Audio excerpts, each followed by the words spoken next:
Cosmic Ghost Rider #1, written by Stephanie Phillips, art by Juan Cabal, colors by Espen Grutengern, and letters by VC's Travis Lanham. It is Dual Identity, Part 1. There is a backup story, Cosmic Ghost Stories. It's also written by Stephanie Phillips with art by Jonas Scharf. I think that you get more of the coolness factor a bit in the backup, which is kind of odd. And there are some plays, but I think overall I did like this issue. I didn't love it. I think that it never really gives newer readers to Cosmic Ghost Rider that idea of, oh man, this is a cool character. But to get that, you might want to go back to the original miniseries that was done by Donny Cates and Dylan Burnett. I suggest you go and read that. I loved it. Me and Brandon, when we first started the podcast, that was one of the first books that we really ended up loving. And yeah, there have been other Cosmic Ghost Rider stories. He's been in the Guardians of the Galaxy. He has been in Revenge of the Cosmic Ghost Rider by Dennis Howlam. But you also had stuff that I did not like at all. Cosmic Ghost Rider Destroys Marvel History, that Paul Scheer book. And so at this point, and even when you go from that into that Revenge of the Cosmic Ghost Rider, I had kind of already thought, hey, I've had enough. I've had enough of the Cosmic Ghost Rider. Call me when you get Dylan Burnett drawing it and Donny Cates writing it again. But at this point, there's been a couple years since that last story.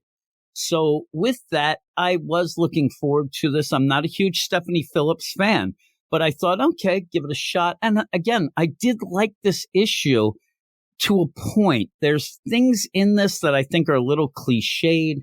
It seems like we're getting more of old man Cosmic Ghost Rider than Cosmic Ghost Rider. And there's a mystery, but I wish that Stephanie Phillips set it up a little bit better. It's one of those things that, okay, the mystery you want to figure out, but you shouldn't have to figure out everything that makes you realize that it's a mystery. And that's kind of how this is. And I'll try to explain it because we start off with space. Duh. Right there, I'm like, okay, stop it. You know, take this a little more seriously. I know it could be a fun book, but this isn't Deadpool. Come on, let's go. And so when you go, and that kind of makes me feel like, okay, this is the Harley Quinn writer, Stephanie Phillips here. Ooh, I hope that that's not the case. And from that point on, it gets a little more serious. But we end up seeing a character looks on the surface to be Cosmic Ghost Rider, but something's off. And this character's going through a space station, blowing people's heads off, pretty much talking about, you know, this is what happens when you mess with me, and vengeance is here, and I'm going to steal all the monies. It just feels off. Everything feels off about this scene, but that's how it's supposed to play out, because this does not seem to be our Cosmic Ghost Rider. This doesn't seem to be Frank, because when they end up going through this, they end up ripping through this space station. You end up having our Frank wake up way somewhere else. And again, it's old man Frank Kessel, old man Cosmic Ghost Rider. But throughout this, you can kind of get that feel he hasn't really been doing the Cosmic Ghost Rider stuff. He's actually living in pretty much a room at a bar.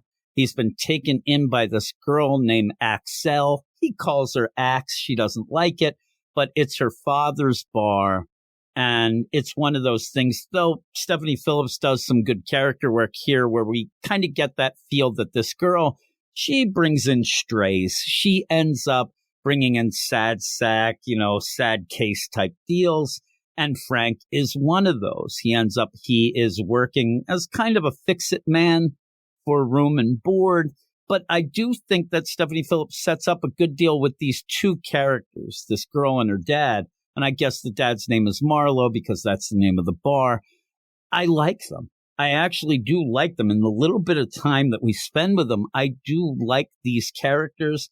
And it's a shame what happens to one of them in a minute. But Frank himself, he just kind of is going through the motions. He's old man Frank Cat. Like that, I wish was played a little better. But in the meantime, you end up again establishing the here and now. Frank's living in this room. He has to fix the pipes. I thought that might be getting sexy, but it wasn't. He's actually going to go fix the pipes, right? He's laying the pipe, but he ends up where, as this is going on, you go outside of the town, and Stephanie Phillips and Juan Cabal are really giving you that, Western in space feel. This feels like an old West town, but in space, kind of almost like a Firefly feel from back in the day. And this guy, he's walking through, the town, and he's drunk. He's double fisting alcohol like Brandon does during the day of every day. And he's like, hey, two natures are always at war. Good and evil at war with themselves, in themselves, by themselves. By themselves. Good and evil. And then in rides on a motorcycle, the man in black. That's the best way I could describe him. What we find out in a little bit, he seems to be a bounty hunter that has come on a bounty to take down Frank Castle. Now, in the meantime, this is where you have to kind of connect some dots. And it's not that bad, but when he ends up finding out where Marlowe's bar is and goes in, it's right as the conversation between Marlowe and his daughter Axel is, well, Frank can't be that bad because he hasn't killed us or stolen anything from us. And as this man in black walks in, he says, yet. What? Excuse me? I said he hasn't killed or stolen anything yet. And you have this Marlowe, I'm sorry, we're not open yet. Classic play here, whatever. And this guy just sits down and then says, hey, I need to know, does this guy you're talking about go by the name Frank, white hair, dark eyes? I need to find him. He seems charming, he's dangerous, and I'm here to take him down. Now, this is where Marlowe says, well, I told you we're closed, and he doesn't even get closed out. This guy grabs this Marlowe by the head, slams it into the bar. In a weird sort of art, it almost looks like this Axel is like, all right, I'm out of here. But she is grabbing a bottle to smash over this guy's head. And when she does, he doesn't really react. It's not like he gets passed out. He's pissed now. And he draws his guns. And he ends up saying, you are both naive. You better listen to what I'm saying or I'm going to shoot you. And the Cosmic Ghost Rider belongs in a grave, not a bar. Where is he? Is he here? And this is where Frank, with his pipe wrench comes in and says, you've come to the wrong place. Cosmic Ghost Rider no longer exists. Now, I keep mentioning this idea of old man, Cosmic Ghost Rider, old man Punisher, old man Frank Castle. And it's not even just the look. It's starting to get a bit cliched and tropey of that. Hey, I stopped being the Cosmic Ghost Rider a long time ago. He no longer exists. He is it's that play that goes well with the Western as well, but it still feels cliche. It still feels like something we've all seen over and over, whether it is in, say, the Old Man Logan book, the other Old Man stuff that came after that, or any sort of, Western or any sort of movie like that. So you end up with that happening. But the thing is, this man in black, this bounty hunter, he ends up like, well, I don't care what you're saying about the idea that you haven't been Cosmic Ghost Rider. He doesn't exist anymore, because he does. And he's been wrecking house all over the place. And the Sakaran Guard have hired me to take him down, which is you, Frank, because of what you did. But Frank has no idea what that might even mean. But again, it doesn't play out as well as I think. That the conversation kind of ends here. And I wish there was more of a, what are you talking about? Even if you had this Marlowe say, he couldn't have done that. He's been living here for 3 years, 9, something like that. Or even Frank say, I gave this up 2 years ago, and then have this bounty hunter say, that doesn't make sense because you killed 3 guys 3 weeks ago. I want to connect more of that idea that pseudo faux Cosmic Ghost Rider at the beginning has been going around messing up things for Frank because Frank has given it up. But you could kind of read between the lines. I just think it could have been a little more clear. But you end up having this bit of a standoff. You see Frank with a pipe wrench, pretty good. They're fighting back and forth. You end up where this man in black bounty hunter, he grabs this Axel girl and then shoots the dad who goes down. So that's big.